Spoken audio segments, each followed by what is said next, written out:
The year 1914 began not with the sound of cannons, but with the hum of a golden age. This was the Belle Époque, the beautiful era.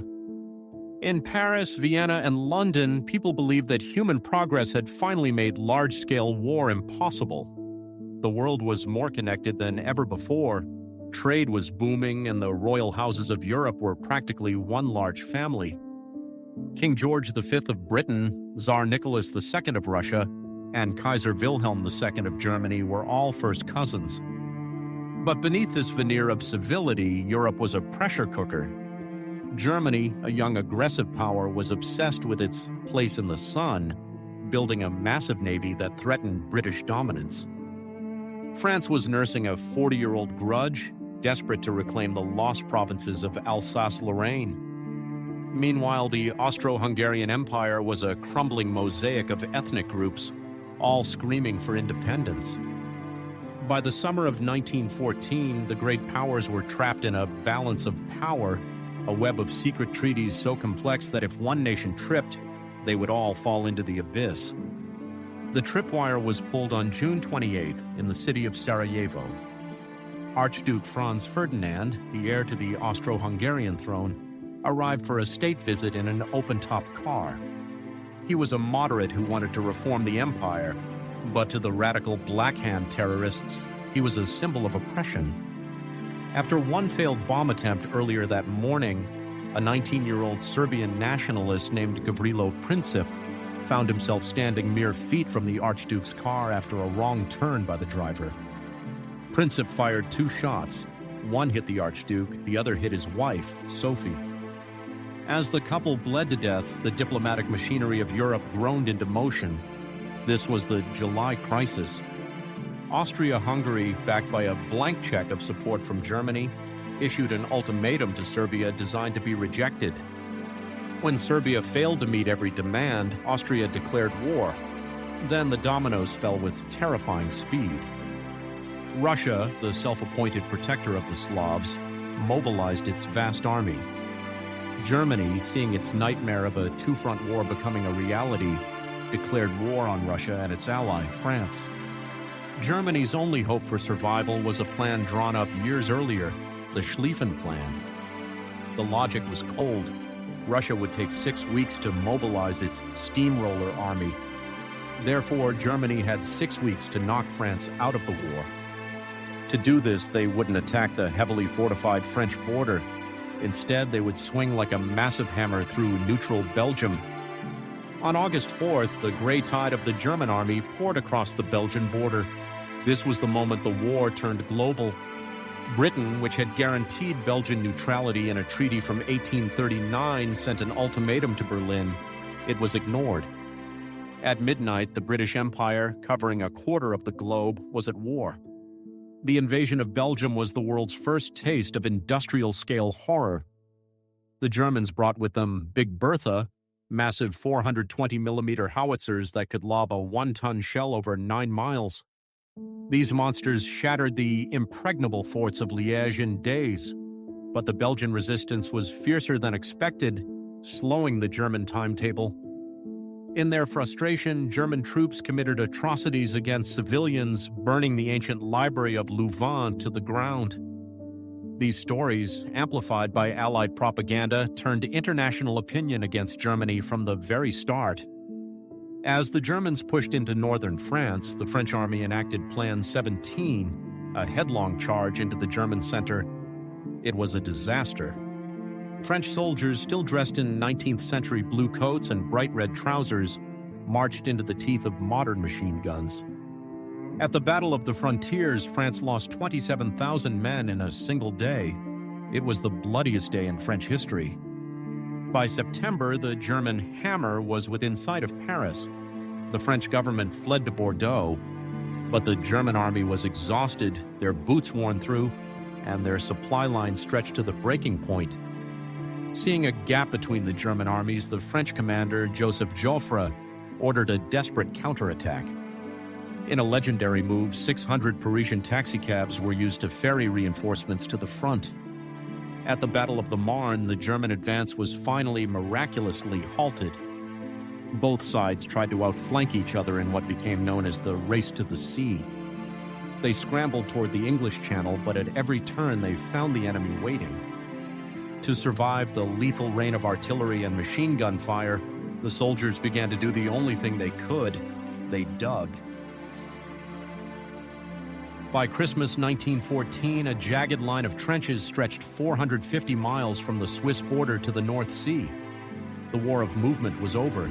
The era of the hero was dead. In its place was a static subterranean world of mud, rats, and barbed wire. This was the Western Front, a stalemate that would consume millions of lives and wouldn't move more than a few miles in either direction for the next 3 years. Across the world, the conflict was already spreading. In the east, the Russians had blundered into a catastrophic defeat at Tannenberg, losing 170,000 men to a brilliant German encirclement. In the Pacific, Japan seized German colonies, and in the Atlantic, the first U-boats began to stalk their prey. The year ended with a strange, fleeting moment of humanity, the Christmas truce. In various sectors of the Western Front, soldiers on both sides stepped out of their trenches to exchange cigarettes, sing carols, and even play football in no man's land. It was a final glimpse of the world they had left behind, but the generals were horrified by this softness. The orders for 1915 were clear: there would be no more truces. The age of total war had truly begun. As the calendar turned to 1915, the naive hope that the war would be over by Christmas had evaporated into the freezing mud of the trenches. The generals on both sides faced a problem never before seen in military history. How do you break a line of defense that stretches across an entire continent? The answer they found was as innovative as it was demonic. 1915 would be the year the war transformed into a global laboratory of death. The year's horror reached its peak in April during the Second Battle of Ypres. In the late afternoon, French and Algerian troops noticed a strange greenish-yellow cloud drifting toward them from the German lines. They thought it was a smokescreen to hide an advance. They were wrong. It was 168 tons of chlorine gas. As the cloud enveloped the trenches, the soldiers began to choke. The gas reacted with the moisture in their lungs to form hydrochloric acid, literally drowning them from the inside out. This was the birth of chemical warfare. While the Germans failed to exploit the hole the gas created, the taboo was broken. Soon both sides were equipping their men with crude charcoal-filtered masks, and the image of the ghoulish gas-masked soldier became the permanent face of the Great War. In the skies, the war was also evolving. What began as a few fragile planes used for spotting artillery turned into a lethal arena. At first, pilots would wave at each other or fire pistols. Then they began throwing bricks or grenades. But in early 1915, the Fokker Eindecker arrived, equipped with interrupter gear, a revolutionary invention that allowed a machine gun to fire forward through the spinning propeller blades without hitting them. This gave Germany a terrifying advantage known as the Fokker Scourge, as they swiped Allied planes from the sky. The age of the ace was born, turning men like Manfred von Richthofen into household names, even as their lives were measured in weeks. As the Western Front turned into a slaughterhouse, the British looked for a way around the stalemate. The First Lord of the Admiralty, Winston Churchill, proposed a daring plan: a naval strike through the Dardanelles to seize Constantinople and knock the Ottoman Empire out of the war. But the naval attack failed against Turkish mines, leading to the Gallipoli campaign. On April the 25th, Allied troops, including the newly formed Anzacs from Australia and New Zealand, dashed onto the rocky beaches of the Gallipoli Peninsula. They expected a quick victory over what they dismissively called a crumbling Ottoman army. Instead, they met the fierce brilliance of Mustafa Kemal and Turkish soldiers defending their homeland.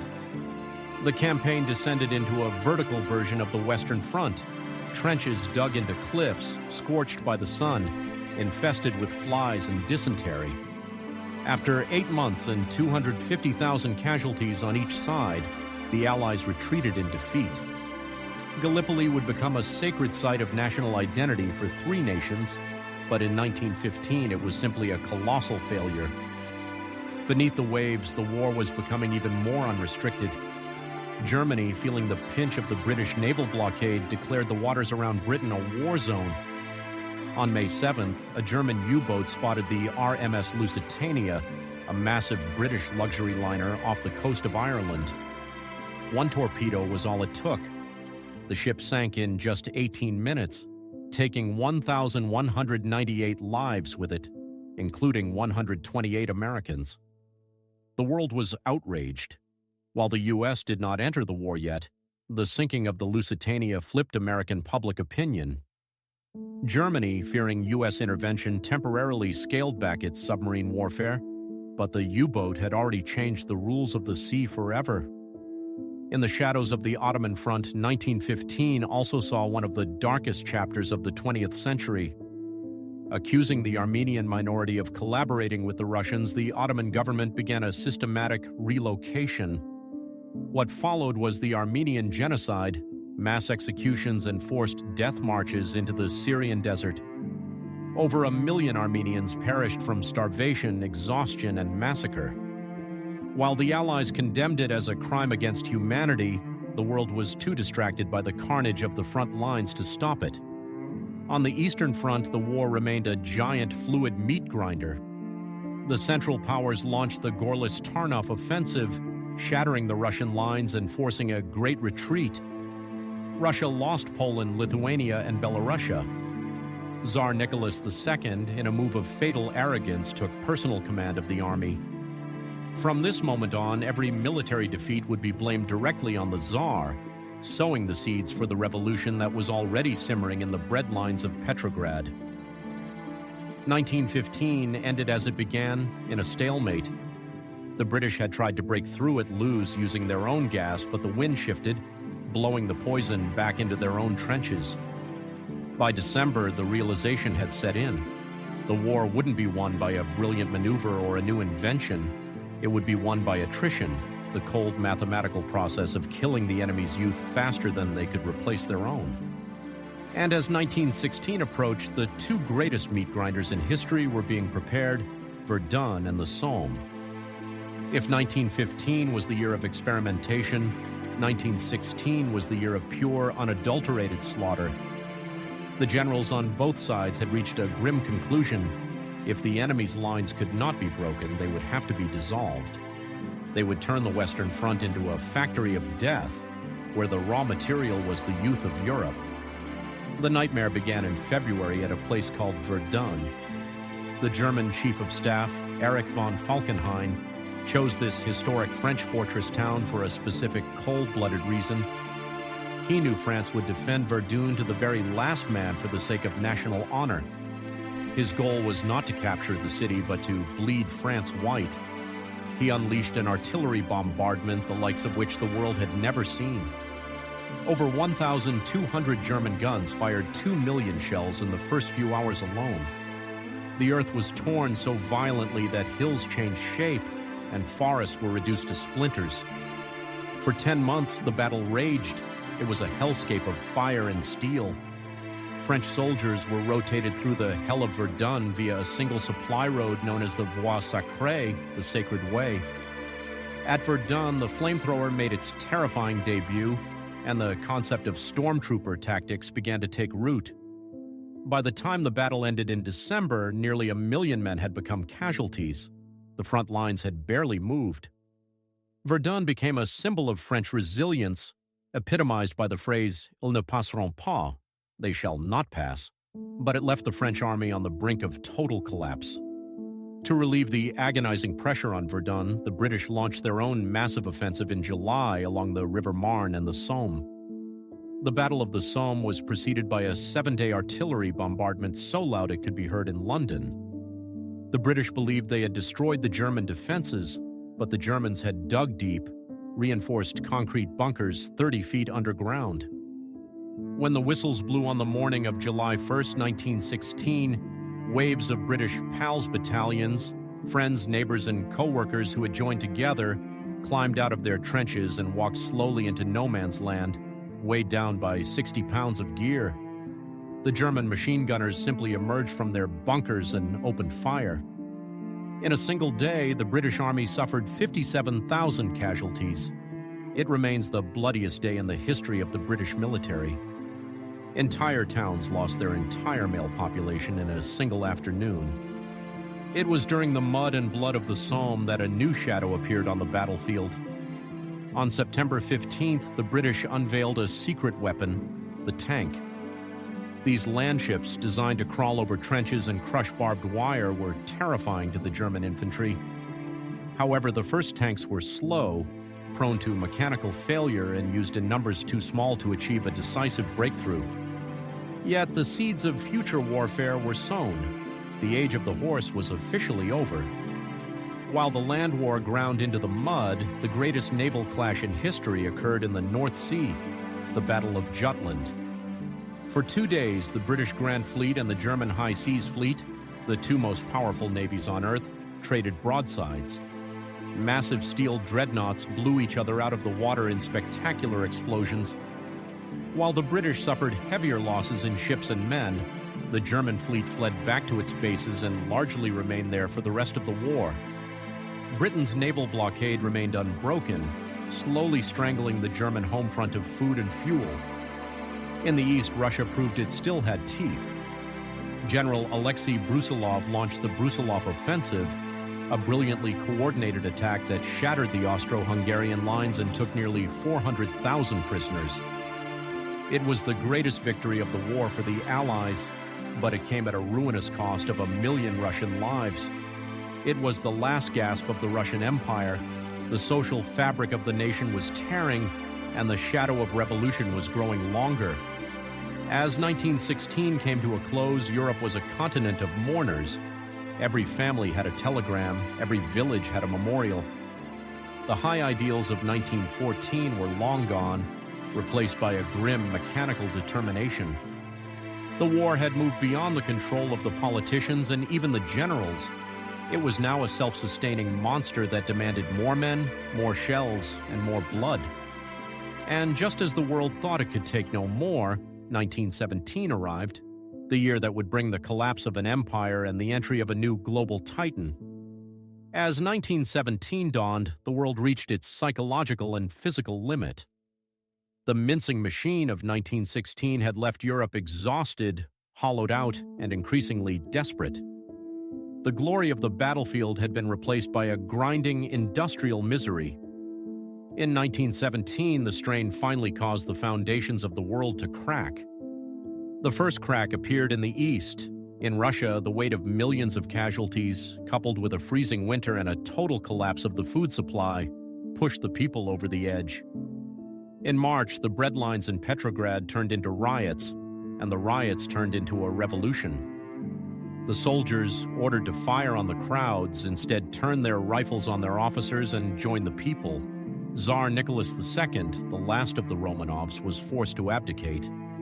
For a moment, a provisional government tried to keep Russia in the war, but the spirit of the army was gone. By the end of the year, Vladimir Lenin and the Bolsheviks seized power with a simple, irresistible slogan: peace, land, and bread. Russia, the Entente's greatest source of manpower, was out of the fight. For Germany, the Russian collapse was a miracle. They could now move nearly 1 million veteran troops from the east to the Western Front for one final crushing blow.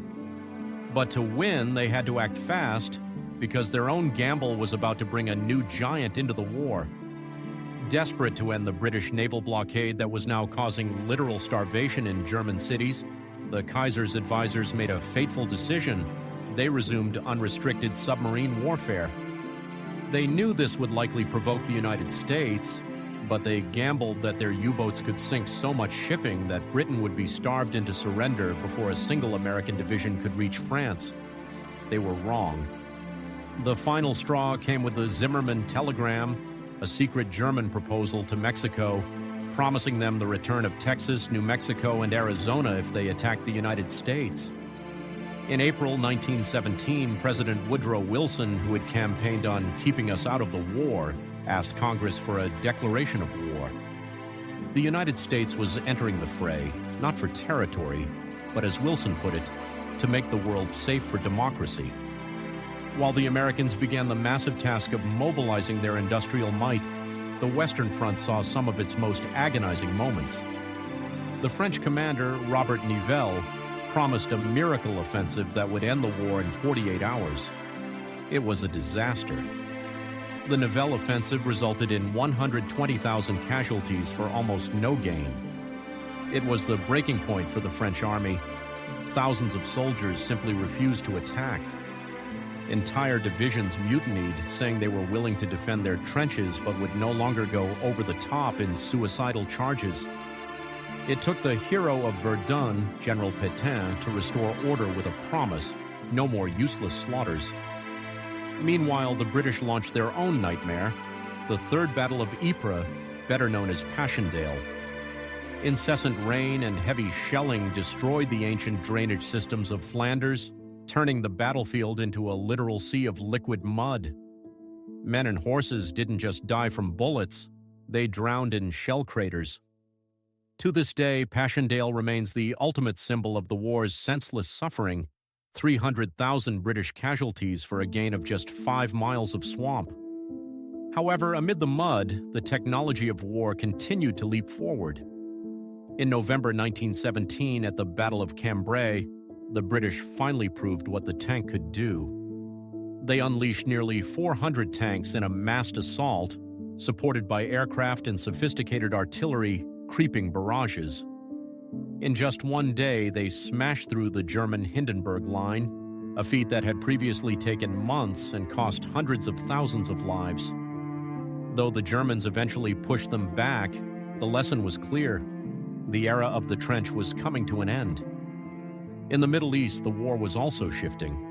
The British captured Baghdad, and a young enigmatic officer named T.E. Lawrence of Arabia, helped lead Arab rebels in a guerrilla war against the Ottoman Turks, blowing up railways and capturing the strategic port of Aqaba. By December, General Allenby led British troops into Jerusalem, ending 400 years of Ottoman rule. As 1917 closed, the board was reset. Russia was gone, and the French army was a fragile shell. Germany was preparing its Kaiserschlacht, the Kaiser's battle, to win the war in the spring. But across the Atlantic, the first of 2 million American doughboys were already boarding ships. It was now a race against time. Could Germany break the Allies before the full weight of America arrived to crush them? By the spring of 1918, the world was holding its breath. The Russian giant had fallen, and General Erich Ludendorff now had a window of opportunity that would never open again. He moved his veteran divisions from the east to the west, preparing for the Kaiserschlacht, the Kaiser's battle. This was no longer a war of attrition, it was a race against the clock. Every day, 10,000 fresh American soldiers were landing in France. Germany had to win now, or they would be crushed by the sheer weight of American industry and manpower. On March the 21st, 1918, the storm broke. The Germans unleashed a hurricane of fire, not just high explosives, but a lethal cocktail of mustard and phosgene gas. Behind the smoke came the stormtroopers, elite units trained to bypass strong points and sow chaos in the rear. The British Fifth Army shattered. For the first time in 4 years, the Western Front was moving. The Germans advanced 40 miles, reaching within range of Paris, where they began shelling the city with the Paris gun, a monster capable of firing shells into the stratosphere. But the German success was its own undoing. The soldiers, who had been living on sawdust bread and nettle soup, were stunned to capture Allied supply depots filled with white bread, chocolate, and fine wine. They stopped to loot and eat, and the momentum died. Meanwhile, the Allies finally appointed a supreme commander, French General Ferdinand Foch, to coordinate their defense. At the Second Battle of the Marne, the German advance was halted. Ludendorff's gamble had failed. The German army had spent its last ounce of strength. On August 8, 1918, the Black Day of the German army, the Allies struck back at Amiens. This wasn't the slow, suicidal charge of 1916. This was a sophisticated combined arms assault. Hundreds of tanks, supported by low-flying aircraft and perfectly timed artillery, tore through the German lines. The German soldiers, realizing the war was lost, began to surrender by the thousands. This was the start of the 100 Days Offensive. the Allies began a relentless steamroller that pushed the Germans back toward their own borders. As the German army crumbled, so did the home front. The British naval blockade had brought Germany to the brink of famine. In the port of Kiel, the German Navy was ordered to sea for one last suicidal battle against the British. Instead, the sailors mutinied. Revolution spread like wildfire through Berlin. Kaiser Wilhelm II was forced to abdicate, fleeing to the Netherlands in the middle of the night. Germany's allies, Bulgaria, the Ottoman Empire, and the Austro-Hungarian Empire, all collapsed from within and signed their own armistices. Finally, at 5 a.m. on November 11, 1918, in a railway carriage in the forest of Compiègne, a German delegation signed the armistice. It was to take effect 6 hours later. Those 6 hours were a final, senseless tragedy. Commanders on both sides ordered their men to fire every shell they had. The very last soldier to die was an American, Henry Gunther, killed by a German machine gun at 10:59 a.m., 1 minute before the peace.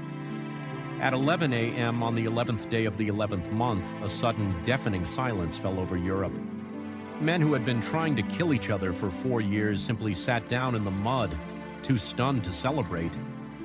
The Great War was over, but the peace that followed at the Palace of Versailles in 1919 was far from the peace without victory that Woodrow Wilson had hoped for. The French, having lost 1.4 million men, wanted revenge.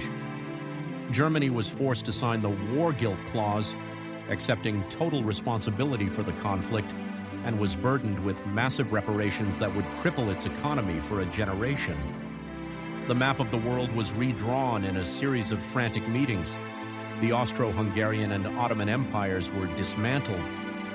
New nations, Poland, Czechoslovakia, Yugoslavia, Iraq, and Syria, were born, often with borders that ignored ethnic and religious realities, creating artificial states that would remain flashpoints of conflict for the next century. World War I changed everything. It ended the age of kings and birthed the age of ideologies, communism and fascism. It transformed the role of women, who had kept the factories running while the men were away. It advanced medicine, flight, and technology at a terrifying pace, but it also left a scar on the human soul. The lost generation, the young men who survived, could never truly come home. As the writer Erich Maria Remarque put it, they were destroyed by the war, even though they might have escaped its shells. The tragedy of the Great War is that it was not, in fact, the war to end all wars. The humiliation felt in Germany and the instability of the new borders ensured that the silence of 1918 was merely a 20-year armistice.